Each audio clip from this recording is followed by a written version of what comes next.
जय श्री कृष्ण समस्त नमस्कार। मु सावित्री मिश्र love attraction coach.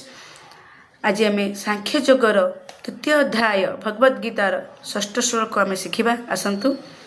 Shri Arjun उवाच न चैतत् विद्मः कतरनो गर्यो यद्वा जयम यदि वा न जयौ जाने बहत्वा न जिजीविषामः स्ते बस्तितः प्रमुखे धृतराष्ट्रः।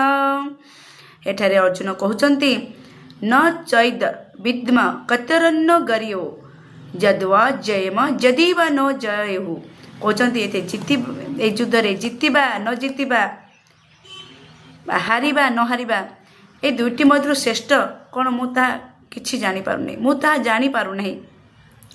जानीब हत्वा न जिजी विषामः स्ते बस्तितः प्रमुखे धातराष्ट्र। कहउचंती एमानक मध्यरु एमानक मारी बंचिबा मोर इच्छा नहीं। स्ते बस्तिता प्रमुखे धातराष्ट्र। धातराष्ट्र धृतराष्ट्र पुत्र माने जो आत्मीय धृतराष्ट्र पुत्र माने ताक सम्मुखे ठिया होइचंती युद्ध करबाकू। से कहउचंती किंतु अर्जुन कहउचंती मते एमानकू मारी युद्ध करियाक मोर इच्छा नहीं। किंतु धृतराष्ट्र पुत्र माने तांको सम्मुखरे अवस्थित अछंती युद्ध करिया पे ठिया होइचंती। अर्जुन कहउचंती। बहुत बहुत धन्यवाद। जय श्री कृष्ण।